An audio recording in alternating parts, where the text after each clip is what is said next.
on another issue, if there were a strong administration in Washington, if we had a real president, and the Beijing authorities were foolish enough to invade Taiwan, and the American administration asked us for assistance, perhaps not military assistance, but allowing us to help them with their bases and so on.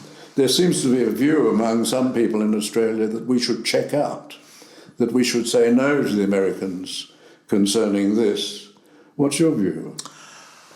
The big question is what would America do in the event of a Chinese attack on Taiwan? And I think that if America does nothing, the whole US global system collapses because people would instantly conclude that America is not prepared to act to defend its friends and allies anymore. If America does get involved, obviously there is the potential for the most catastrophic war of all time.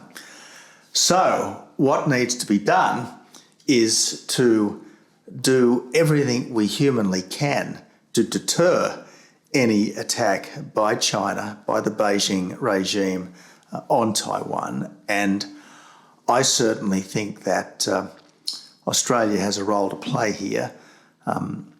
If it were me, I'd be talking to the Japanese government under the reciprocal access agreement that the Morrison government concluded with Japan, that I'd initiated and that the Morrison government concluded.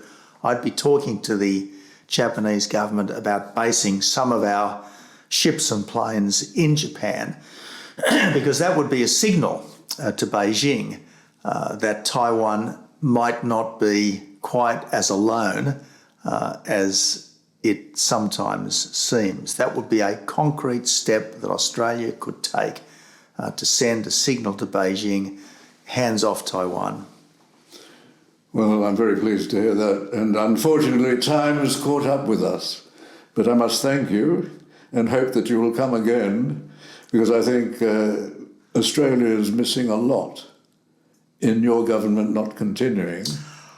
Well, David, the important thing is to make a difference. And I worry that government throughout the Western world has become almost a performative art as opposed to the business of improving people's lives by taking problems and actually addressing them through policy change and executive action that makes a difference.